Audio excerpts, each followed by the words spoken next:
Как больше? Нормально? Хорошо.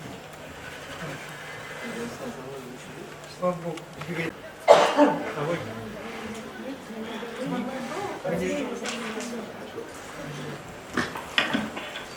Қайырлы күн, құрметті оқушылар, докторлар, магистранттар. Қазақстан Республика тәуелсіздігінің 30 жылдық мереке қарсаңында біз еліміз белгі мемлекет қайраткерлерімен кездесу жалғастырып отырмыз. Уважаемые коллеги, позвольте представить депутата Сената парламента Республики Казахстан, академика, доктор сельскохозяйственных наук, профессора Куришбаева Ахлбека Ажыгуловича. Я думаю, Ахлбек Ажыгулович в представлении не нуждается, но я хочу сказать, что он начинал свою трудовую деятельность помощника комбайнера в Алматинской области. Сейчас является сенатором, секретарем комитета по агропромышленному комплексу Сената. Работал вице-министром, директором Казахского научно-исследовательского института зернового хозяйства. Работал министром сельского хозяйства. 9 лет проработал ректором председателем правления Казахский агротехнический университет. Поэтому мы сегодня, это наша 6-я встреча с знаменитыми людьми. И пригласили Ахлбека Ажыгуловича. И у нас 14 числа еще будет одна встреча. Это Султанов Панаш Султанович. И как мы запланировали, 7 встреч. Вот сегодня очередная встреча. Поэтому я хочу слово предоставить Ахлбеку Ажыгуловичу. Пожалуйста. Қайырлы күн, құрметті әріптестер, қымбатты достар. Біріншіден үлкен рахмет шақырғандарыңыз үшін. Енді шынында да бұл менің кіші отаным деуге болады біздің университетте. Бұл жерде қызметкерлер, біздің ұстаздарымыз, оқытушыларымыз, маған жақын адамдар, студенттерді әрқашанда студенттер бар ғой? Бар. Ондайда. Студенттерді әрқашанда мен айтамын, бұл біздің студенттер. Шынында да біздің жақсы көретін студенттеріміз, ең мықты студенттеріміз, ең үздік студенттеріміз. Бұны әрқашан мақтанышпен айтамыз. Енді бұна келе жатқан ұлы мейрамымыз, мерекеміз, тәуелсіздігіміз құтты болсын, 30 жылдығы.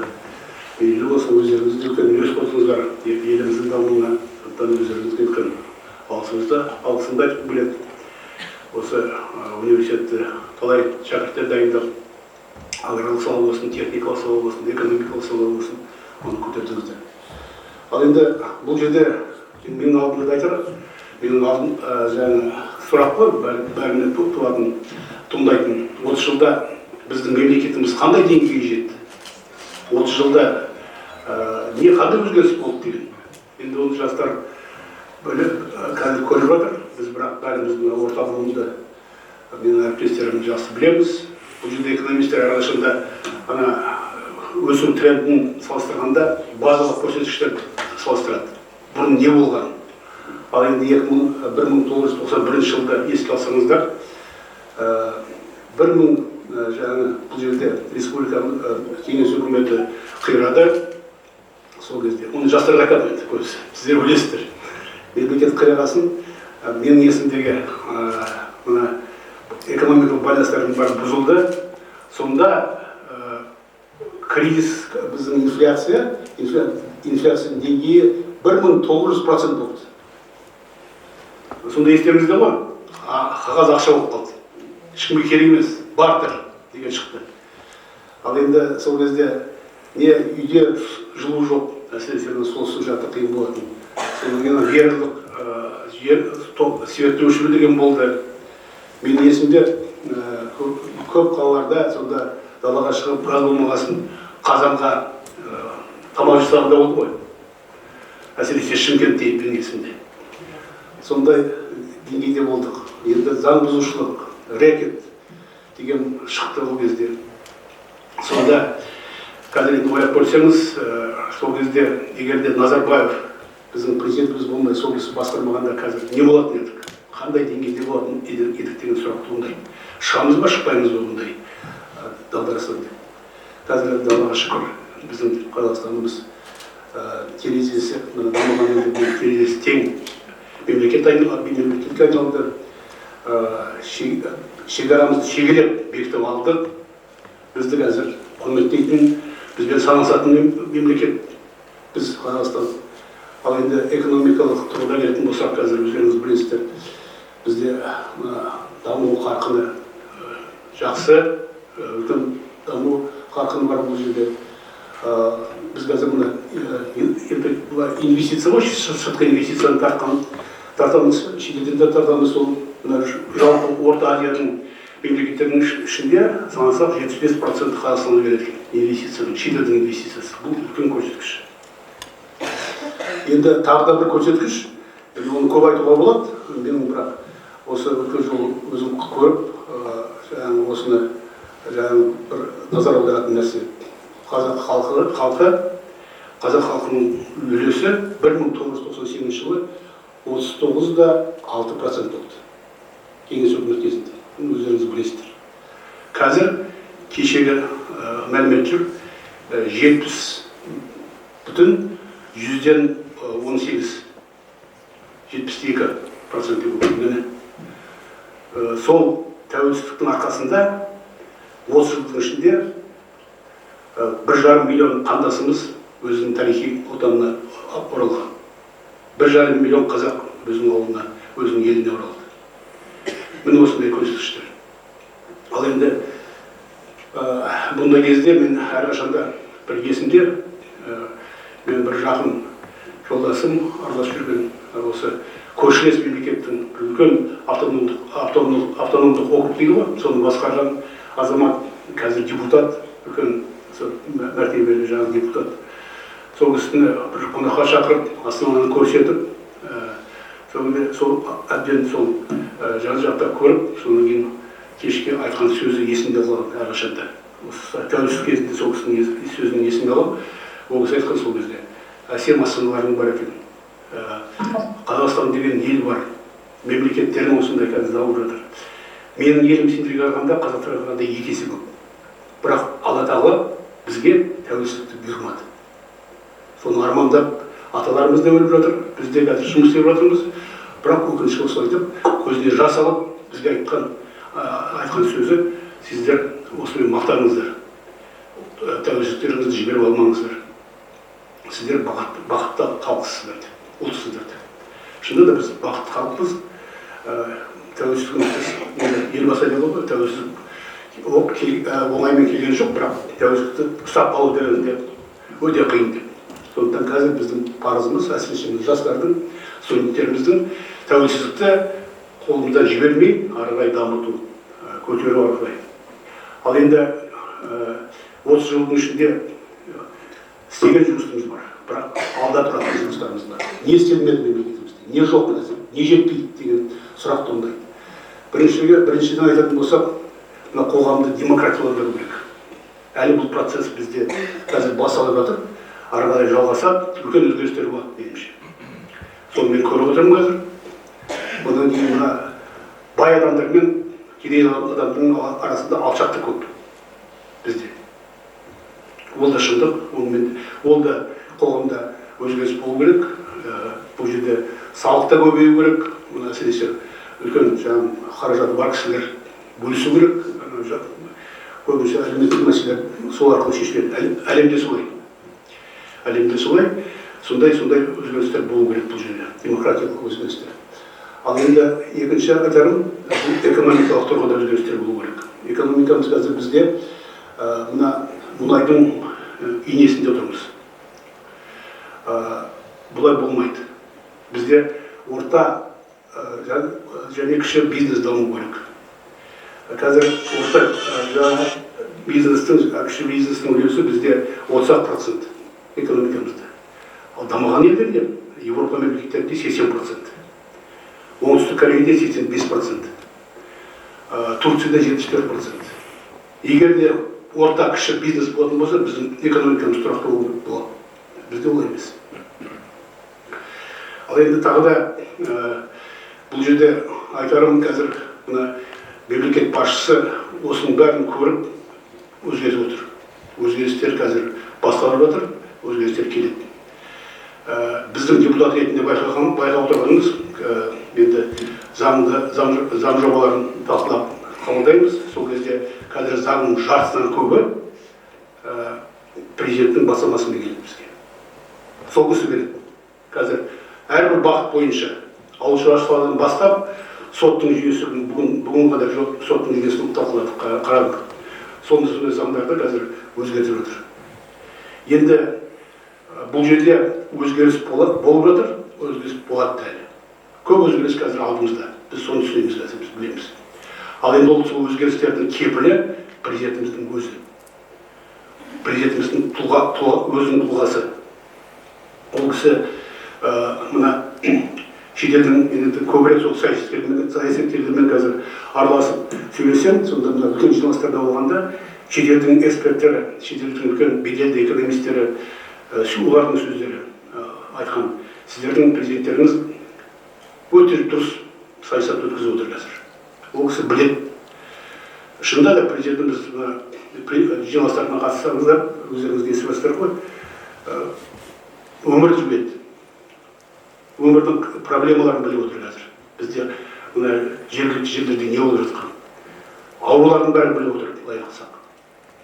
Ал енді тағы да мына шетелдің эксперттердің айтқаны, бұл кісі сіздердің президенттеріңіз мына халықаралық тәжірибені жақсы біледі. Мемлекетті қалай басқару керек, қандай өзгерістер керек, соны ол кісі бәрін түсініп отыр. Соған алып келе жатыр. Соған мен де енді патриот болған соң мемлекеттің жаңағы кімдің, жаңағы бәріміз сол президентіміздің қазір саясатын жүргізіп отырмыз. Ол бірге ал енді тағы да бұл жерде үлкен өзгерістер болды, бірақ мысал айтқым келеді, бізге байланысты. Мына ғылым мен білімге байланысты. Қазір инновациялық экономика дейміз ғой. Бізде инновациялық өнімнің үлесі Қазақстанда 1,6% екен. 1,6%. Россияда 8 есе көп бізге қарағанда. Дамыған елдерде 10-20 есе көп. Енді біз ана рейтинг бар, жаһандық инновациялық индекс дейді. Сол жаһандық инновационный индекс ретінде индексте біз рейтингте 77-ші орында тұрмыз қазір. Біздің алдымызда Беларусь, біздің алдымызда Ресей, біздің алдымызда Монголия, біздің алдымызда Армения. Өйткені халықаралық экспертиза бұл біздің экспертиза емес. Олар енді есептеп отыр ғой. Біз ғылымда қазір қалып отырмыз. Енді бұл жерде мойындауымыз керек. 30 жылдың ішінде мәселенің бәрін шешіп тастаған жоқпыз. Шешілмеген мәселе бар. Біздің осал жеріміз осы 30 жылдың ішінде білім мен ғылымды дұрыс деңгейге көтермедік. Ол енді өздеріңіз маман ретінде өздеріңіз де білесіздер. Біздің өздеріңіз білесіздер, гранттың мөлшері әрқашан армандау жерде қанша мәселе бірге көтердік. Соның үшін депутаттардың алдында айттық, үкіметтің алдында жаңағы гранттың мөлшерін көтеру керек. Былтыр көтерілді. 2 есе, 3 есе көтерілді. Гранттың мөлшері. Біздің ветеринария мамандар жақсы біледі. 349 мың теңге болатын жылына грант. Қазір 1 миллионға жетіп қалды ма? Міне. 3 есе көбейді. Ал енді ғылымға келетін болсақ, биыл бізде ғылымның қаржыландыруы 65 миллиард теңге. 2023 жылы 183 миллиард теңге болады. 2024 жылы 274 миллиард теңге болады. Яғни 4 есе көбейіп отыр, 2 есе. Мына қазіргі деңгеймен қарағанда. Енді мен ойлаймын бұл жерде, бәріміз енді бюджет келгенде халықтың ақшасы бұл деді. Оған отырамыз түнімен күнімен қарап, қай жерде не қандай қателік қылмасын деп. Өйткені ертең қателессек, ол ертең экономика әсер береді ғой. Сонда қазір шынында да экономикада мына бюджет қалыптасуда кіріс жағында бізде мәселе, үлкен күрделі мәселелер бар. Жетпейді бюджетке бізге. Ана ұлттық неден қордан алатынымыз да сол бюджет. Бірақ соның өзінде соған қарамай президентіміздің тапсырмасы 1,8 триллионды жаңағы білімге 274 миллиардты ғылымға бөліп отыр. 15 триллион ақшаның ішінен. Ал енді бұл деген болашақты ойлау деген мәселе. Өздеріңіз маман ретінде білесіздер, білім мен ғылымға салынған инвестиция 5, 10, 15 жылға дейін кейін барып ақталады. Солай емес пе?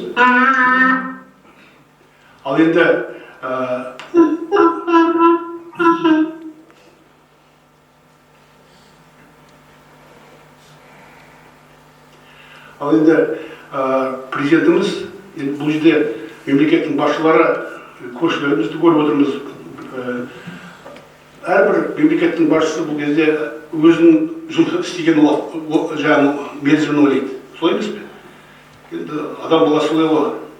Өз мерзімі қалай жұмыс дұрыс болса екен деп соған тырысады. Ал мемлекет басшысы болашақта ойлап отыр. Болашақта дұрыс болса екен деп. Ол кісі көріп отыр біздің қалғанымызды, қалып отырғанымызды.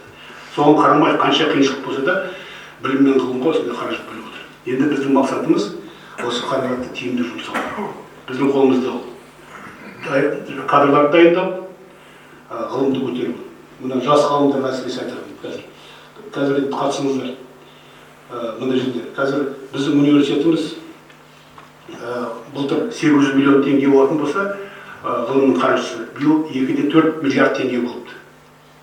Қанша есе көбейді, ол ғалымдардың жалақысы, өздерінің жалақыларымыз.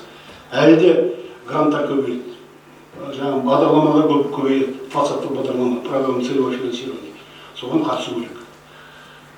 Ал енді жалпы айтарым, біздің меніңше енді Қазақстанның болашағы өте зор. Ол енді жастарға айтқым келеді. Біздің байлығымыз, жердің үстінде де байлығымыз көп, жердің астында да байлығымыз біраз бар. Енді бір адамға шаққанда біздің жеріміз, біз мына әлемнің алдында тұрмыз. Мен де талай жерде болдым ғой, көрдім. Қазір бәр жерде жердің мәселесі. Халық өсті, халықтың саны әлемде сыймай жатыр елдеріне. Біздің Аллаға шүкір жеріміз бар осындай. Сондықтан осындай байлықпен біз кедей мемлекет болмаймыз ешқашанда. Бізге тек қана бір мәселені шешу керек, адами капитал. Адами капитал дұрыстап бір жолға қоятын болсақ, экономикамызды дамытатын болсақ, онда бәрі дұрыс болады. Ал екінші айтарым, бізде тек қана эволюциялық жолмен дамуымыз керек. Осындай реформа арқылы өзгертуіміз керек. Өзгерістер бар, бірақ біздің жерімізге қызығып отырған, біздің байлығымызға қызығып отырған мемлекеттер де бар. Онда шыға керек. Егер билік осылдап қалатын болса, егер де қоғамымыз біз бір ауыздан жаңағы ішінде мәселе туындайтын болса, қоғамның ішінде Қазақстанның болашағы бұлғыр деп болады. Сондықтан болашақ біздің қолымызда. Нақты айтқанда мына жастарымыздың қолында қазір. Осы жерде біз тәрбие беріп отырған жастарымыздың қолында. Сөзімнің аяғында айтқым келеді, біздің университет бойынша. Біздің университетіміз, енді өздеріңіз де жақсы білесіздер, мен де университеттің қазір рейтингіде, абыройда, имиджді өте үлкен, зор, ерекше, қоғамда ерекше орны бар біздің университетте. Қай жерге бармасаң да Казату Сейфуллин болатын болса, біздің студенттерімізде, түлектерімізде, жұмыс берушілер Сейфуллин университетін бітірсең, сенің білімің бар деп айтады. Содан кейін жұмысқа қабылдайды. Сен жаңағы білімді сатып алған жоқсың, сен шынымен оқыған студентсің деп бізге көзқарас басқа. Енді оның абыройы, университетіміздің абыройы бұрыннан келе жатып қалыптасқан, баяғы Целиноградский ски кезінде. Ол енді біздің алдымызда істеген азаматтарға байланысты. Сол кісілер көтерді абыройын. Қазір біздің қолымызда, біз көтеріп жүрміз, біздің болашағымызда солай болу керек. Енді менің айтарым бұл жерде әсіресе жастарға университеттің сол туын арасында жалғастырды. Біздің ең маңызды нәрсеміз бұл жерде президент айтады ғой, жоба неше түрлі жаңа жоба істейміз. Жаңа бір өзгерістер болады реформалардың бәрі. Бірақ оның бәрі адам үшін бірінші. Халық сезіну керек. Ол өзгерістен қандай пайда бар? Егер де халықтың жағдайы дұрыс болатын болса, онда өзгеріс дұрыс деген сөз. Егер де нашар болатын болса, онда реформаларымыз дұрыс емес деген сөз. Сондықтан мына Исследовательский университет деген ғылыми зерттеу университетінің осының бірінші нәтижесін халық сезіну керек. Біздің ұжымымыз сезінуіміз керек. Біздің мына жалақымыз, өкінішке орай, қазір студенттерге айтамын, осыны түсінулері керек. Сендерге сабақ береді, ұстаздарды, оқушыларды құрметтеңдер. Өйткені қанша жағдай келмесе де сендерге тырысып сапалы білім беріп жатыр қазір. Бірақ өкінішке орай, сол алып отырған жалақысы істеп жатқан еңбегіне сәйкес келмейді қазір. Енді сол үшін президентіміз жаңағы гранттың бағасын көтерді. 2-3 есе. Соған сәйкес біздің де қазір мына директорлар кеңесінің саясаты, біздің приоритетіміз, мен де айтып отырмын әрқашанда. Енді біздің жұмысымыз халықтың жағдайын көтеруіміз керек, әлеуметтік мәселелерді шешуіміз керек. Бірінші жалақыны көтеруіміз керек. Соған байланысты біз осы өзіміздің ұсынысымызды басқарма төрағасына бергенбіз. Басқармаға желтоқсаннан бастап жалақыны көтеру бойынша рахмет, қолдарыңыздар. Бірақ әрқашанда осы мәселені шешіп отырайық. Менің айтарым, университетке қашан мықты университет боламыз біз. Жалақы жақсы болатын болса, халық ең мықтылар осы жерде. Астананың жаңағы мықты мұғалімдер, оқытушылары бізге келіп жұмыс істейтін болса, керісінше бізден шығып кетпей, бізге ұмтылса, біздің университетке сонда мықты боламыз. Ал ол үшін жағдай жасауымыз керек. Ол үшін жалақы болу керек халықтың. Сонда ғана біз сол мақсатқа жетеміз. Осы айтарым. Рахмет. Егіндік дақылдардың өсуі 15%-ға келді, өсті. Ал енді шетел мемлекетінде Россияда, Канадада 30%-ке өсіп отыр. Соны немен байланыстыруға болады? Екеуінің арасындағы айырмашылық немен байланысты, соған жауап бере аласыз ба? Бұл енді нені көрсетеді? Біз қалып тұрмыз. Дамыған елдерде соңғы 15 жылда бізге қарағанда 2 есе көп өнім өсіп отыр. Технологияны қолға алуымыз керек. Тыңайтқыштарды көбейтіп беруіміз керек. Ондай жоқ бізде. Жалпы бұл жерде білімді, білікті кадрлар керек. Ол біздің қолымызда. Сондықтан осы мәселені жан-жақтап зерделеп, осы мәселені қолға алынбасақ болмайды. Өйткені қаражат кетіп жатыр. Жаңада мен үлкен бір дөңгелек стол болды, сонда айттым. Біздің мына субсидирование мәселесі нақты шешілмейді сондай мәселелер. Химизация, механизация, техническое обеспечение деген бар. Содан кейін басқару жүйесі бар. Осы үш бөлікті, үш мәселені біз қазір дұрыс жолға қоюымыз керек. Сонда оны көтереді.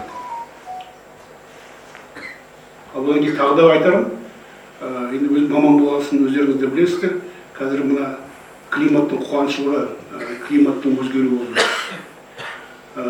100 жылдың ішінде, соңғы 100 жылдың ішінде температура 2 градусқа жоғарылады. Қазақстанда 2 градусқа.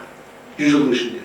Ал соңғы 10 жылда, әрбір 10 жылда, соңғы әрбір 4 рет 10 жылда қарайтын болсаңыз, әрбір 10 жылда 0,34 градусқа жоғарылап отыр. Қарқыны қазір көбейіп жатыр қазір мына жылудың. Сондықтан қазір мына өзіңіз айтқандай бізге тек қана технология емес, мына қуаңшылыққа төзімді технология керек, төзімді сорттар керек. Ол да бір үлкен мәселе бар қазір. Енді қарап тұрсаңыз, қазір бізде егіншілік ол фермерлердің қолына берілді, частный сектор. Ал олар тыңайтқыштарды, химиялық тыңайтқыштарды көп қолданбайды. Бұрынғы мемлекеттің қолында болғанда ондай тыңайтқыштар пайдаланатын бет, мүмкін сонымен де байланысты шығар, жаңағы егін шаруасын жеке меншікке бергеннен кейін шығар мүмкін деп өзім ойлаймын. Сіз сонда кеңес өкіметі қайтты отырсыз ба? Жоқ, дұрыс емес, мен келіспеймін. Бұл жерде ғылыммен коммерциализация. Керісінше, егер де меншік болатын болса, мен сол кезде жұмыс істедім. Сонда білемін қалай істегенін. Сол кезде тыңайтқышты алатында сайға барып самосвалмен төгіп тастайтын. Ондай да болды ғой. Ешкім ақшаны санамайтын. Қазір меншік бәрін санап отыр. Тыңайтқыш қымбат, сондықтан пайдаланбай отыр қазір. Арзандатуымыз керек тыңайтқышты. Сол фермерлер мен ғылымның арасындағы байланыстың жоқтығы ғой сонда. Соған тіреліп тұр ғой. Рахмет, жауабыңыз. Енді осы сіздің еңбек жолыңызда осылай ерекше ұмытылмас жылдарыңыз болды ма? Осы сұраққа жауап беріңіз. Талай жерде жұмыс істедім. Енді олар да ренжімес, әсіресе ауыл шаруашылығы министрлігі. Бірақ университеттің жөні бөлек. Оны адам сыртқа шыққанда көріп байқайды. Ана іште жүргенде мүмкін сіздер байқамай шығарсыздар. Бірақ сыртынан маған өте жақсы байқалады. Өйткені нағыз азаматтар, патриоттар бұл жерде. Елін ойлайтын, таза осы болашақты ойлайтын азаматтар бұл жерде. Мен әрқашанда сол кезде өздеріміз бұл жерде ректор болып жүргенде ғой. Мына кісі ертең бір вице-министр болса, или бір министрлікте жұмыс істейтін болса, кім білсін ана біздің министрліктің жағдайы да басқа болар ма еді деп. Оның айтқаны шындық. Сондықтан ол бір, екінші, жаңа айтқандай біздің университеттің өзінің бір ерекше орысша фишкасы бар, имиджі бар, өзінің бір атмосферасы бар. Соны бір сақтап қалуымыз керек біз. Ол біздің кезімізде келген жоқ, ол бұрыннан солай келіп отыр. Тарихи өшінде. Бұрыннан мен өткен жолы премьер-министрмен кездестім, Асқар Ұзақбаевич. Сол кісі екеуміз біраз сөйлесіп, Целиноградский деген ол кісі осы Астананың жігіті ғой, жақсы біледі ғой. Айтып отыр, Целиноградский кезінде осындай болған. Бірақ қазір дейді маған, университетті көтеріп жіберетіңіздер жас дейді. Жас деңгей көтерілді. Байқап отыр бәрі. Сондықтан осы деңгейден айырылып қалмауымыз керек, көтеруіміз керек. Рахмет. Сұрақ. Қазіргі Қазақстандағы аграрлық ғылымның жағдайына қандай баға бересіз және оның қандай проблемалары бар? Бізде мына темір қазық деген ғой, орысша фундамент. Сол жоқтың қасы. Бұл ғылым. Ғылыми тұрғыда дамытуымыз керек кезінде. Осы мәселе қалып қалды. Енді мен ойлаймын, аграрлық ғылымды дамыту үшін бізге бірінші білетін білімде заманауи кадрлар керек. Ескі методикамызды нете алмаймыз, дамыта алмаймыз қазір. Сондықтан ғылыми зерттеу университеті ұйытқы болғаным сол, мен осы университетті ашуымыз керек деп. Ол енді біздің Қазақстанның шығарған жаңалық емес, әлемде солай. Қытайда талай өздеріңізде барғандарыңыз бар ғой, көрдіңіздер ғой. Қытай қалай дамып кетті? Тез арада. Олар кадрлар жаңалап дайындады. Біріншіден біз сияқты, болашақ сияқты шетелге жіберді. Одан кейін өзінде жаңа двойной дипломға, қос дипломға ауысып, өзінің университеттерін жаңа европалық стандартқа, америкалық стандартқа алып келді. Университеттердің бәрі оларда ғылыми зерттеу университеттері. Жастар студенттік неден бастап, жаңа студент кезден бастап ғылыми жұмысқа тартылады. Өздері іріктеп алады. Одан кейін докторлар шығады оның ішінен. Қазір Қытай өздеріңіз білесіздер қандай дамып жатқан. Сондықтан бізге қазір жас ғалымдар дайындауымыз керек. Сондықтан мына ғылыми зерттеу университетке, біздің университетімізге, сонымен Алматыдағы ұлттық университетке қазір үлкен үмітпен қарап отыр. Үкімет те, мемлекет басшысы да. Мемлекет басшысының бізге келгені бос емес. Болды ғой 9 жыл, көрдіңіздер ғой. Астанада бірінші университет келген. Қазақстанда қайда болды? Жоқ, Казанда болды, Аль-Фарабиде болды. Сонда болды. Көрдіңіздер ғой біздің университет қандай? Бағалау керек. Студенттер естіп отыр ғой дейік осының бәрін. Білмейтіндер бар шығар олар. Міне, сол президентіміз осыны түсініп, соны көріп, қандай өзгеріс істеп жатыр, қандай өзгеріс керек деп, сол кезде келіп, ол жерде бізге тапсырма береді. Сол кезде мен айттым, 6 жыл болды шешілмей тұрған мәселе. Ғылыми зерттеу университеті құру керек деп жүріп бармаған жеріміз жоқ біздің. Осындай мәселе деп сол кісі точкасын сол кісі қойып берді. Президенттің арқасында біз ғылыми зерттеу университеті болдық. Мына институттардың бәрі қосылған соның арқасында бізге қазір. Енді осылай осы жолмен жүріп, жақсы ғалымдар дайындасақ, заманауи методиканың басқарған. Сол керек бізге қазір. Сонда аграрлық ғылым болады біз. Келесі сұрақ. Ғылыми технология кафедрасының оқытушысы Нұрболат Абжаншақбек. Менің сізге қояр сұрағым, сіз қалай ойлайсыз, қазіргі Қазақстан халқының өмір сүру деңгейі білім сапасына әсер ете ме? Енді ол сұраққа өзіңіз де жауабын білесіз. Енді оны әрине әсер етеді. Мен жақында депутаттық сауал жібергем, өздеріңізді көрген шығарсыздар. Енді сіздерді заядлай Фейсбуктен Инстаграмнан шықпайсыз ба, көрген оқыған шығарсыз. Шында да, мына жерде мынандай мәселе ғой, әсіресе ауылдың мәселесі. Бізде жылына мектепті 175 мың бала, қыз бен жігіттер бітіріп аяқтайды екен мектепті, оқып бітіреді. Соның жартысы ауылдың балалары. Ал енді ол ауылдың балалары оқуға түсе ме, түспей ме? Көбісі түспей қалады. Неге түспейді? Біріншіден мектептен бастаймыз. Мектепте сапа жоқ. Осы жерде біраз анализ істедік, сараптаушы. Ауылдың мектептері өздеріңізде білесіз ғой, қандай жоқ. Материалдық базасы қандай. Интернет жоқ әлі күнге дейін. Бәрі өтірік болды интернет бар деген. Содан кейін ана бір мұғалім физикадан сабақ береді дейді, литературадан сабақ береді, әдебиеттен дейді. Одан кейін музыкадан сабақ береді. Ералы Мұратович, ол шындық. Міне, осындай деңгей. Енді мен сол кезде сауалымды жаздым. Осы ректор болып істегенде менің көргенім дедім. Бұл шындық. Мына ауылдың балалары, бізде қазір естіп отырған шығар олар. Ауылдың балалары біріншіден дарынды балалар көп ауылдың балаларының ішінде. Мен қаланың балалары да дарынды, бірақ ауылдың балалары бір ерекше өзінің бір тәрбиесі бар. Менің байқап жүргенім. Содан кейін жаңағы еңбек сүйгіш балалар. Неден қорықпайды қиыншылықтан. Сөйтіп бір жағы жұмыс істейді, екінші жағынан жаңағы оқиды өшеді.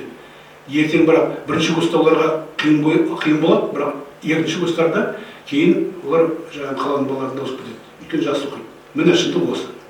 Ал енді көптеген балалар сыртта қалып отыр. Орысша айтқанда забортом остается высшее образование деп оны айтты. Енді біз жаңа айтып отырмыз ғой, адами капитал деп. Мемлекеттің міндеті адами капитал дамыту керек. А біздің жүйеміз дұрыс болмай тұр қазір. Мына грантты бөлу мәселесін көтердім мен ол кезде. Мен бұны Америкаға барып, Дэвис университетін көрдім ғой. Сол кезде менің көргенім, бұлар стипендия біз сияқты тек қана жақсы оқыған балаларға бермейді. Стипендияны жағдай төмен балаларға береді. Малообеспеченный семьи, доходтары төмен болса, кірістері соған береді көбісі. Сөйтіп қолдайды. Яғни басқа бір сөзбен айтқанда, егер де сен ана іріктеуден өтсең, оқимын деген балаға Америкада мүмкіншілік бар. Қандай семейден шығып сен? Әлеуметтік мәселеге қарамайды. Нағыз социализм соларда болып шықты. Кейін қарасаң. Бізде сондай өзгерістер істеуіміз керек қазір. Соған біз қазір бір өзгерістер болады деп үміттенеміз. Сөйтіп мына ауылдың балалары көбірек келсе. Содан кейін мына қазір бұл мәселені көтеріп отырмыз. Ауылдық квота деген бар ғой бізде, сельский квотаны. Соны көтеруіміз керек. 30% қазір. Ауылдың балалардан ең болмаса 50% көтеруіміз керек соны. Ол да шешіп қалар енді, онда айтып отырмыз. Рахмет, келесі сұрақ. Ақылбек Қажығұлова. Менің есімім Тоқсанбаева Кете Шағанберген қызы. Бүгінгі сізбен кездесу кешіне уақытына өте сондай ынтамен келіп отырмыз. Осы кездесуді күттік. Шындығында өйткені ата белгілі ғой. Сіз бізге ерекше ыстықсыз өйткені өзіңіздің адам ретінде тұлға ретінде келіп отырмыз. Ал екіншіден қойғым келіп отырған сұрағым сізден білгіңіз бен осы пікірлесу бағытында қойып отырған сұрағым мынандай. Аты жөнім Кете Шағанберген қызы, филолог, қазақ орыс тілдері кафедрасынан. Мен екі мәселе бойынша айтқым келеді. Сіз жалпы мына ауыл шаруашылығы саласында соның негізін қалап, соның қасында жүргенмен осы еліміздің, жалпы халқымыздың қоғамдағы тағдырында болып жатқан өзекті мәселелерге ерекше көңіл бөліп жүргеніңізді жақсы білемін. Өйткені сіздің әрбір депутаттардың арасында қойып жүрген мәселе қай жерде мысалы ақсап жатыр, сол мәселені сіз дөп басып үнемі айтып отырасыз. Сондықтан да біздің ішіміздегі, жүрегіміздегі бір қынжылып жүрген мәселені ылғи айтып отырасыз. Сондықтан да бірінші мәселе жалпы қоғамда қалыптасқан не бар ғой? Білім мен оқу деп жатамыз, оқу мен тәрбие деп. Мен тәрбиені бірінші қояр едім, тәрбие мен оқу деп айтар едім. Өйткені тәрбиесіз алынған білім адамзаттың қас жауы деп Әл-Фараби айтып кетсін, мейлі кейінгі үлкен тұлғалар айтып кетсін, шындығында солай. Біз тәрбиені жолға қойып алмай, білім болсын, ғылым болсын, басқа да мәселе болсын, ел болсын, мәңгілік еліміз болсын, дамытудың қаншалықты маңызы бар екенін білуіміз керек деп ойлаймын. Ұрпақтарға соны сіңіруіміз керек. Сол жағынан сіздің пікіріңізді тағы да бір кеңірек ашып айтатын дүниеңізді айтсаңыз. Және қоғамда жалпы қалыптасқан екі түрлі құндылық бар. Біріншісі рухани құндылық, екіншісі материалдық құндылық. Материалдық құндылықтың қаншалықты бізге қажет екені артық болмайтынын біз білеміз, бірақ рухани құндылық жағы қаншалықты ақсап жатқандығын сіздің өзіңіздің тарапыңыздан сол жағынан бір мәселені кеңірек ашып берсеңіз деп өтінемін. Екінші сұрағым, енді айып етпеңіздер, ғылымға байланысты. Қазіргі кезде енді біздер мемлекеттік аттестациялық комиссияларда мына оқу бітіріп жатқан магистр, докторантураны бітіріп жатқан комиссияларда көбірек жүргендіктен көп мәселе қиналып жатқан нәрсе мына бітірушілер, мына ғылымның заманы ғой, инновациялық мүмкіндіктерді ашу және оны пайдалану заманы. Сондықтан да осы жағынан мына қазіргі кезде жоғары аттестациялық комиссияның құрамына енген журналдарды қысқарту мәселесі қаншалықты дұрыс және бұрыс. Өйткені мына енді мынандай бір ұғым бар, стереотип дейміз, саны көбейіп кетті, бірақ сапа аз.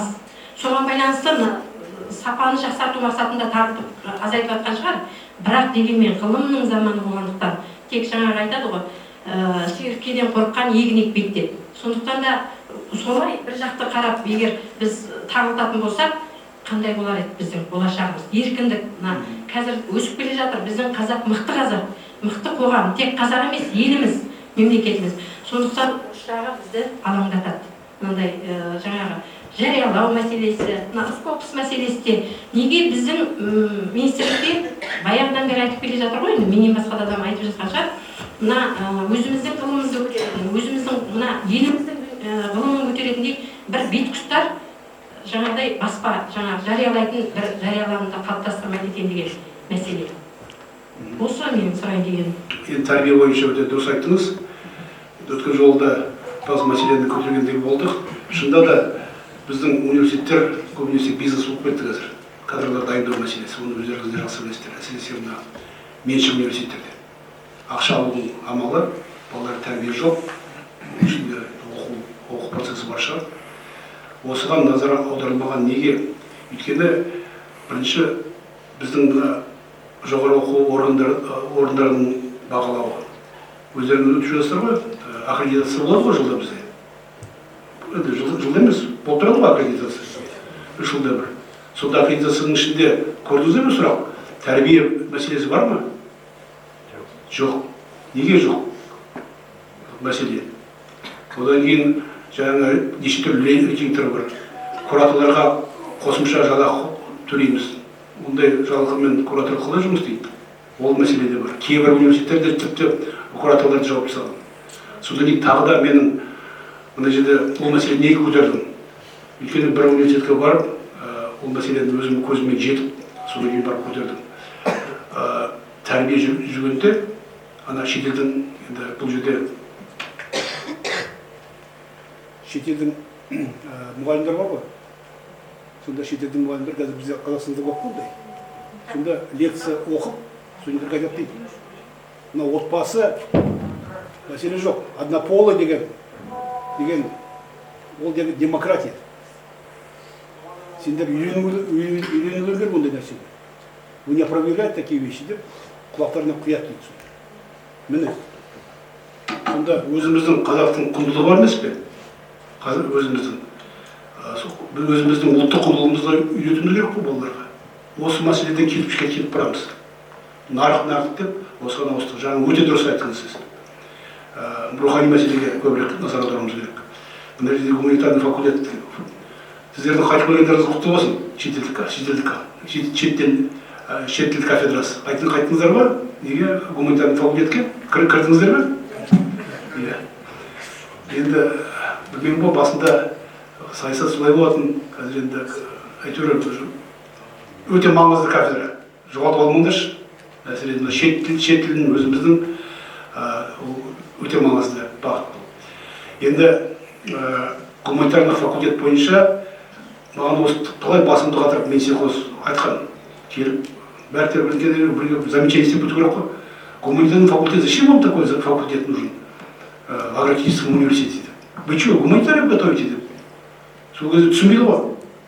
Мен айтамын, міне рухани жаңғырудың орталығы гуманитарный факультет деп айтатынмын сол кезде. Осылай емес пе? Керісінше гуманитарный факультетті қазір біз Жайнагүл Ахметовна сол факультеттен шықты ғой. Осы кісінің арқасында көп жұмыстар өткізіп жатыр қазір, өтіп жатыр. Сол гуманитарный факультеттің потенциалын әлі де бір дұрыстап қолдануымыз керек. Сонда жақсы өзгерістер болады тәрбие жұмысы бойынша. Енді қысқаша осылай айттым сізге. Қоныс аударуда себебі Қазақстанда олар ойлайды, жағдай жасалмаған деп карьералық өсу жағынан.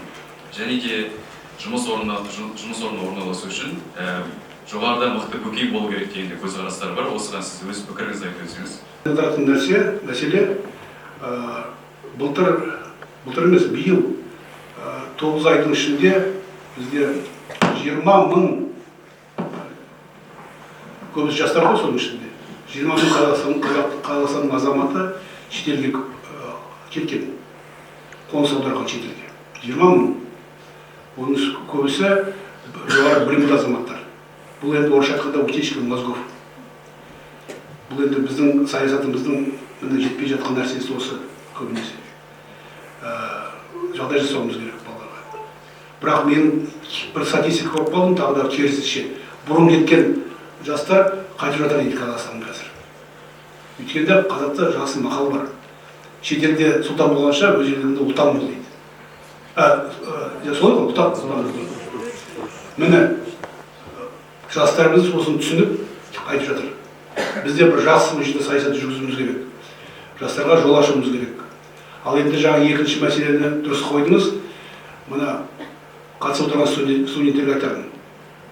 Тек қана еңбектің арқасында ешқандай алаңдамай үлкен дәрежеге жетуге болады. Енді бүгінгі менің алдымда да қазір азаматтар келіпті. Жаңағы тұлға ретінде кездесіп, олар да өзінің мына даму тарихын айтып берген шығар, история успеха. Әрбірдің өзінің қарапайым азаматтар бар. Өздеріңізді таныстар, көрдіңіздер. Мысалы, енді өзімді айтатын болсам, жаңа мен де ауылда өстім. Әкем де шешем де пенсионер болды ол кезде, мен өскен кезде. 6 медальмен мектеп бітірдім. Одан кейін барып институтқа түстім, ол кезде институт дейтін, сельхоз институт. Институтқа барып түстім. Онда оқыдым.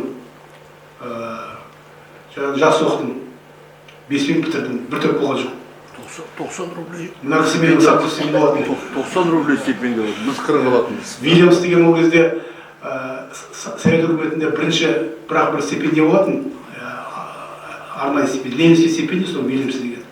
Сол Вильямс стипендиясын мен ұтып алдым. Совет үкімет кезінде енді жастарға бүлгі болсын, мақтанып айтып отырған жоқ бұны.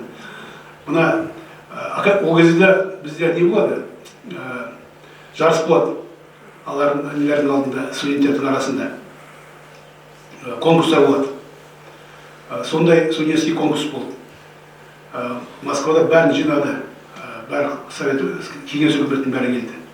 Сонда агрохимия почвения олимпиада агрохимия почвения бойынша мамандығым агрохимия почве. Сонда кеңес үкімет кезінде мен бірінші орын алдым. Советский Союзда. Енді онда жастар білсін, қазір біздің халқымыз 19 миллион болатын болса, онда кеңес үкімет кезінде 300 миллион бел. Сондай болатын халық кеңес үкіметі. Міне, сонда бір қазақ жеңіп алып, сөйтіп ары қарай үзіп бітіргесін бірінші кішкене университетте жұмыс істедім, содан кейін аспирантураға түстім. 3 жылдың ішінде кандидаттық диссертацияны қорғадым. 35 жасында ғылым докторы болдым. Одан кейін жаңағы 35 жаста барып, Шортанды институтына барып директор болдым. Ол да бір үлкен оқиға. Содан кейін жаңағы 5 жыл, 4,5 жыл сол жерде жұмыс істедім. Одан кейін елбасы өзі барып президент бір жылда келіп тұрады ғой, баяндап тұрсам айтады. Фамилиям Күрішбаев екен, Ақылбек. Қызылордадан ма дейді маған. Соны айттым, осы жерде келдің, дұрыс болып келген, азаматсың. Осылай үйрен. Игердің бе? Игердім деді. Осының бәрін үйреніп ал, бізге керек осының бәрі. Содан кейін вице-министр болып келдім, ауыл шаруашылық министріне. Ол жерде 6 жылдай жұмыс істедім. Одан кейін 3 жыл өздеріңіз білесіздер, министр болдым. Одан кейін 9 әдемі бақытты уақыт келді. 9 жыл жұмыс істедім сіздердің қастарыңызда. Осы менің өмірбаяным. Сондықтан менің айтарым жастарға, бәрі сіздердің қолдарыңызда. Осы сұрақты маған алдында қоятын. Оның айтарым, егер де ерінбей жұмыс істейтін болсаңыздар, конкуренция, бәсекелестік, жеңіп шығасыздар. Мен қазір өзім жұмыс бабымен талай жерге барып жүргенде біздің түлектерді көремін. Біздің түлектеріміз қазір үлкен қызметтерде жүр. облыстың әкімі болғанда біздің түлектеріміз, қарапайым ішінде қазақтар, қаһармандар да біздің түлектеріміз, жаңа өкімет мүшелері де біздің түлектеріміз бардың ішінде. Осы астанамыздың бәрі, астанамыздың бәрі, үлкен мекемелердің бәрі біздің түлектеріміз. Астана энергия деймін, Астана теплотранзит деймін, бәрі біздің көбісі біздің адамдарымыз. Міне осындай әрбірдің өзінің тарихы бар, даму тарихы. Сіздер де осыған қол жеткізесіздер. Жақсы білім алыңыздар ол үшін. Білімдеріңіз болатын болса, ары қарай ұмтылып, еңбекпен үлкен белестерге шығуға болады. Сіздердің қолдарыңызда оның бәрі. Сізге жаңа сұрақ берген атыңыз кім? Аман. Аман, қайда оқисыз? Аграрный факультеті. Қай факультет, қандай курс? 93. Жоқ, ол керек жоқ. Сіздің группаңызға бармаймын. Зикр. Защита и гарантия растений. Жоқ, қай курс? Үшінші курс. Сізге табыс тілеймін. Рахмет. Келесі сұрақ. Сәлеметсіз бе? Менің мынандай сұрағым бар еді. Осы сіз бір сөздеріңізде Австралияның астық аудандарын біздің елімізбен салыстырасыз, Қазақстанмен салыстырасыз. Соны айта кетсеңіз, түсіндіре кетсеңіз. Канада, Қазақстан, Австралия. Содан кейін үш осы жаңағы экспорттаушы мемлекеттерді, ірі мемлекеттердің бірі осылар. Ал енді Австралияда, жаңа сіз сұрақ қойдыңыз ғой маған өнімділік бойынша. Австралияда бізде Аделаида деген университет бар. Солармен бірге біз 2 сорт шығардық. Қазір де ары қарай дамытамыз деп ойлап жүрміз, бірге жұмыс істейміз деп олармен. Өте жақсы дамыған университет. Оларда өзі айтады маған, олардың ғалымдары. Бізден солтүстікке көреді ғой біздің ауа райымызды. Сонда айтады, біздің Австралияда бидай өндіретін өңірлер бар дейді. Оларда жаңбыр сендерге қарағанда 2 есе жаңбыр аз жауады дейді. Мына Петропавловскқа қарағанда 2 есе аз жауады дейді. Бірақ өнімділік 2 есе жоғары дейді. Өнімділік 2 есе жоғары бізге қарағанда. Міне біздің потенциалымыз қандай. Сондықтан жұмыс істеуіміз керек, технологияны қолға алуымыз керек, жаңа сорттар шығаруымыз керек. Им, наверное, здесь же прямой эфир еще идет, да? Да. Слушают. Қазақта бір жақсы мақал бар. Алтын күміс тас екен, арпа бидай ас екен. Вот это время сейчас приходит к нам. То есть на самом деле продукты питания выносятся на первый план. Сейчас во всех странах уделяется очень большое внимание сельскому хозяйству. Это не как раньше было, особенно после пандемии. Скачок цен произошел, и везде инфляция, то, что у нас происходит, во всех странах сейчас инфляция. Не хватает продуктов питания. И спрос очень большой идет. Рост населения. Вот есть такие данные, в 2050 году у нас производство, потребление только пшеницы увеличится в 1,5 раза, а нет, в 3 раза потребление увеличится. Но производство у нас сейчас лимитировано уже. Нет стран, которые производят пшеницу. И вот ФАО, они сделали прогноз, что по их расчетам только 3 страны могут обеспечить мировой рост населения, спрос на пшеницу. Это Россия, Украина и Казахстан. Вот такой потенциал у нас. И в будущем специальность агронома или зоотехника, ветврача, то есть сельхозаграрная специальность будет очень востребована. Это не потому, что мы сидим в агротехническом университете, это правда. Вот к этому мы идем. Поэтому я хочу сказать, кто слушает, особенно школьники, которые в этом году будут, или на следующий год будут поступать в университет, поступайте в Казахский агротехнический университет имени Сергея Насипова. Сұрақ бар ма? Құралдарынан жиі көріп отырамыз. Әсіресе кешегі жер дауы бойынша және мына ғылым мен білім саласына қаражат аудару жағынан өзім сізді жеке қадағалап отырамын. Белсене қатысып жүргеніңізді білем. Менің қойайын деген сұрағым жер мәселесі жөнінде. Иә, қазір жерді сату мәселесіне мораторий жарияланған. Бірақ сол кезде сіз керемет белсене қатысып атсалыстыңыз. Ондай менің ойымша керемет кедергілер де болды. Қандай кедергілер болды? Сол жөнінде айтып берсеңіз. Екіншіден, ол дау, жер мәселесі, сату мәселесі әлі толық шешілді деп айтуға болмайды. қалай ойлайсыз, келешекте қалай шешіледі екен, болашағы не болады екен жер мәселесінің?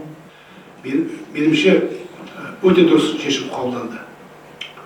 Енді ол шешімді бәріміз ұйытқы болып, ұсыныс беріп, ғалым ретінде, маман ретінде айттық, бірақ шешімді президент қабылдады, президентіміз. Жаңа мен сіздерге айттым ғой, мына білім бойынша 15 жыл, 20 жылдан кейін ақталатын инвестиция деп. Мен сол кезде ойладым, енді кедергі болды. Кедергі не болмайды? Өйткені жаңа айттым ғой, бізде өте бай адамдар болды. Қазақстанның 5,5 миллион гектарын 21 шаруашылық иеленіп отыр. 5,5 миллион гектарда 21 шаруашылықта. Енді 21 адамда деп болады ғой. Көрдіңіздер ғой? Енді олар, әрине олар алғысы келеді, сатып алғысы келеді. Шетелден қазір қанша мына Бразилия мемлекеті, Аргентина, Боливия деген мемлекет бар. Солардың бәрінде жер сатылады да, жер басқа мемлекетке кіріп кеткен. Кетіп қалған жерлер көбісі. Ал енді бір жағынан қазір ол жерді сатып жіберетін болсам, ол үлкен ақша, қаражат. Бюджетіміз көтеріледі. Жаңа айттым ғой, әйтпесе олар неге жерін сатып отыр? Өйткені олардың басшылары қазір өзінің кезегін ойлап отыр. Соның кезегі дұрыс болсын, деп сатып кетсін. Бірақ кейін не болады? Кейін болашақта жастарға не болады? Олар оны ойлап отырған жоқ, меніңше. Бізде президентіміз жерді сатпай, шетелдікте бермегені, өйткені осы болашақта ойлап отыр. Қазір сатып кететін болса, ертең аман болатын болса, осы Қазақстанымыз арқылы өркендеп, жастар ертең келетін болса, бұларға жер керек емес пе? Оларда болашақ үлкен шаруашылық басқарады, біздің балаларымыз, немерелеріміз келгенде жердің бәрі сатып кетсе, не деп айтамыз оларға? Қалай өмір сүреді? Міне соны президент қанша жаңа 21 адам, бәленбай миллиард триллион теңге келетін еді, ол сататын болса жерге. Бюджетке қолы қосылатын еді. Соған бармай, ол шешімді қабылдады. Қанша кедергі болса да, кедергі жоқ емес, әрине бар. Бізде олигархтар көп қой, латифундист дейді оларды, латифундист деген сөз бар осы. Үлкен жаңа жерлерді қабылдайды. Бірақ соған қарамай осындай шешім қабылдады. Болашақты ойлайтын президенттің шешімі дейміз. Осылай болды. Рахмет. Сұрақ. Сенат депутаты ретінде қаншама әлеуметтік қоғамдық мәселелерді көтеріп, үкіметке жолдап жатырсыз. Солардың ішінде нақты орындалғандары бар ма? Бірінші қоғамда үкіметті соған назар аудару мәселесі бізде. Өйткені енді қояйын деп қоймайсың, соны қойылдағасын осыған бір назар аударса екен деп, сондай мүлтпен қоясың. Сол орындалса екен деп қоясың. Енді сауалды қою бар, содан кейін сауалдың орындауы бар. Енді менің несін білесіңдер ғой. Мен жаңа сауал болғасын арғай барам. Премьер-министрді боламын. Ол кісі кіріп шығып айтамын, міне, мен осындай сауал қойдым, осындай мәселені шешіп деп. Ол кісімен жақсы сөйлестік. Премьер-министрдің орынбасарларында қабылдаулары болды. Министрлерге барамын. Осындай сауал шешілмей жатыр, или шешілді, или осылай шешілу керек деп. Енді қазір біраз ішінде көптігі біраз мәселе шешілмей қалды, әлде оны бостан-бос қол кабинетте жатқан жоқ, оның бәрін бір жерге жинап қойдым мен. Ақырындап аяғына дейін жеткізетін, амандық болса жеткізермін. Қазір енді орындалған мәселеге келетін болсақ, мысалы ауыл бойынша, ауылымыз бойынша, ауыл ел бесігі бойынша мәселені көтеріп, біз мына министрлікте істеп жүргенде бұрын жеке бағдарлама болатын, развитие села, развитие ауыл өңірлерді дамыту деген. Сол қазір алғанда оларды қосып жүрген басқа бағдарламаның ішіне подпрограмма кірген ауыл. Ана экономика министрлігінің бағдарламасының ішіне. Соны ұсыныс бердім, ауылдың жөнін бөліп, оны Минэкономика емес, оны жеке шығаруымыз керек. Ұлттық жоба ретінде. Қазір соны аяғына дейін жеткіздік, оны үкіметке дейін барып түсіндіріп айттық. Оған біздің басшымызды Болат Садықхановқа кіріп шығып, ол кісі де қолдады, ол менің ұсынысымды. Содан кейін қазір жеке ұлттық жоба ретінде қабылданатын болды. Бұл жақсы ауылға үлкен дамуына серпін береді деген ойдамын осы мәселе. Тағы да ауылға келетін болсақ, есімдегі мен ауылда қазір кімдер бизнес, ауыл шаруашылық мамандары, саланы басқаратындар шаруашылықтар үй салады ғой, жастарға. Өздерінің ақшаласын жасқа алады. Бірақ Россияда оларда 50% субсидия жасайды мемлекет. Бізде солай істейміз деп мен ұсыныс бердім сондай. Өйткені ол кезінде маған осындай ұсыныс берген біздің ауыл шаруашылық мамандары, басшылары. Қазір сондай уже приказ бұйрық қабылданды, қаулысы бар. Өкіметтің қазір үй салатын болса ауылда жастарға арнап, кадрлар келетін болса, соның 50%-ын мемлекет төлеп береді. Сөйтіп жаңағы бұл мәселеде жалғыз мемлекет емес, бизнесті өзін қолға алатын болды. Өйткені ол соларға керек мамандар. Солардың жұмысы барып, жаңағы жұмыс істейді ғой солардың кәсіпорындарында. Осы мәселе. Енді ауыл шаруашылығына келетін болсақ, ветеринария туралы бір база мәселе көтердім, оның орындалғаны бар. Қазір маған бір ұнап тұрғаны қазір біраз жақсы мамандар келіп жатыр. Комитеттің басшысында жақсы маман келді қазір. Солар енді біраз менің айтқанымда екеуміз отырып сөйлескенбіз. Оның бәрін іске асырамыз деп отырып. Енді бүгін ғана жаңа сіздердің алдарыңызда Германиямен бірге дөңгелек стол өткіздім. Субсидия бойынша ұсыныстарымды қабылдапты. Мен енді қазір ауыл шаруашылығы министрлігі арнайы бір топ құрылыпты, жұмыс тобы, соған кіргізіпті субсидия бойынша. Өздеріңіз білесіздер ғой, субсидия не болып жатқанын. Ол жерде шатықтар көп ішінде. Мәселе көп. Ол мәселеден шешілетін түрі бар. Енді білімге келетін болсақ, ғылымға келетін болсақ, ғылымда ол жалғыз мен шағым сол мына жобалардың, гранттардың мөлшерін 3 жылдан 5 жылға дейін, кем дегенде 5 жылға дейін көтеру керек деген. Соны мемлекет басшысы өзінің жолдауында айтты. Сол мәселе орындалды. Сол сөйтіп қазір гранттарымыздың мерзімі 5 жылға дейін созылатын болды. Оны ұтып алған ғалымдар жақсы білесіздер. Өте маңызды мәселе бұл. Енді аграрлық ғалымға келетін болсақ, енді премьер-министрге де айттым оны, жолдауда айтқам, сауалдарда. Қазір біздің қаржымыз көбейді аграрлық ғылымға. Біздің жаңа айтып отырған 800 миллион теңгеден 2,5 миллиард теңгеге келіпті біздің. Өзім тек қана бір университеттің ішінде. Бұл да жақсы көрсеткіш қой. Сөйтіп тағы да көтеріледі. Енді мен осыны отырғаным конкурссыз өткізу керек. Конкурс дегенді білесіздер ғой, өтпей қалады. Маңызды темалар, әсіресе селекция бойынша темаларды конкурс өткізетін мүмкіншілік болады. Оны біз заңға кіргіздік қазір. Сөйтіп жаңа ол мәселеден шешіледі. Ал енді тағы да есімдегі су мәселе бойынша көтердім. Институт бар Таразда, су мәселесі институтында. Сол кезде сол институтта ғылыми институттың есінде арнайы аналитикалық орталық құру керек деп айттым. Өйткені басқару керек қой бір. Мына Қытайда менің көргенім сол болатын. Оларда жақсы аналитика бар, сондай орталықпен басқарып отырады. Бүкіл Қытайдың су ресурстарының бәрі. Бізде ондай жоқ. Соны қазір өткен айда экология министрі шешім қабылдапты, сондай орталық құрамыз деп айтты. Осындай мәселелер.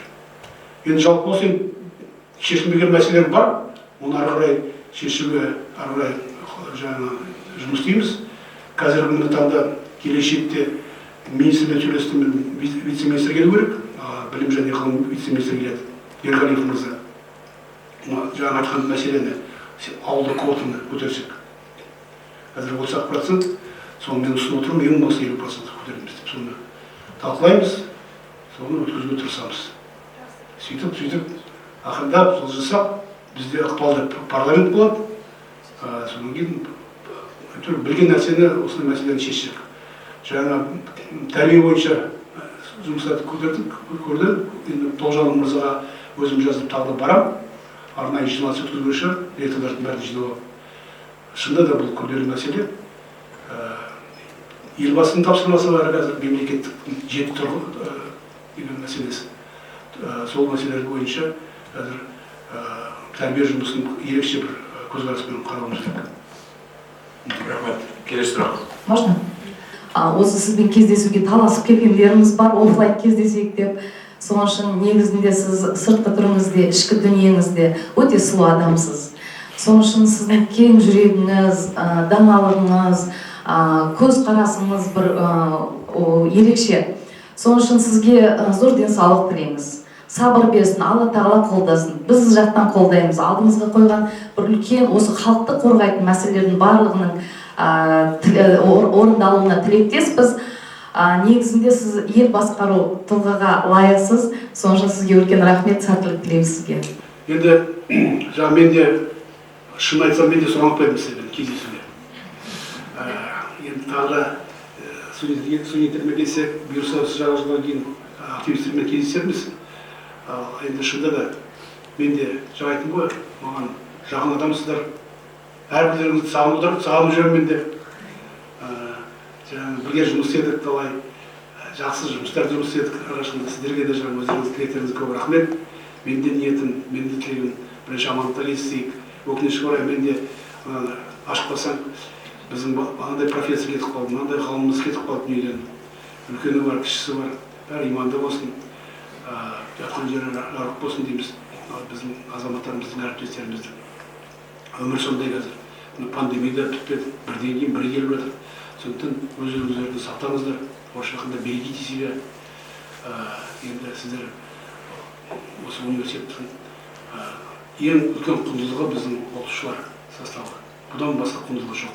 Сондықтан бәріміз сіздер үшін жұмыс істеуіміз керек. Сіздердің осы жағдайларыңыз бойынша. Енді біздің студенттеріміз бұл кезде не жүр оқытушыларға желаю вам хороших студентов деймін, талантливых студентов дейді ғой, ұстаздарға. Ештеріңізге жақсылық тілеймін, жаңа келе жатқан мейрамымыз тұғырлы, тәуелсіздігіміз тұғырлы болсын, денсаулықтарыңыз мықты болсын, жұмыстарыңыз сәтті болсын, табысты болсын жұмыстарыңыз. Әрқашанда жақсылықта, амандықта естейік. Үлкен рахмет, назар аударып келіп, сұрақтарыңызға үлкен рахмет. Әрбір өздеріңізге, жанұяларыңызға жақсылық тілеймін. Рахмет.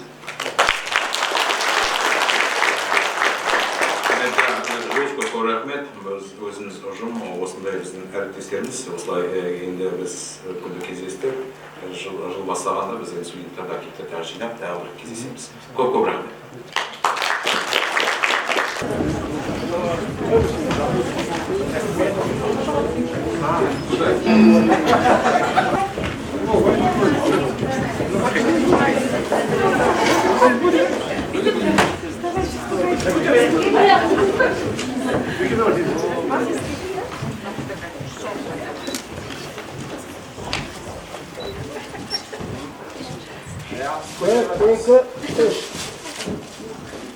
Bir, iki, üç.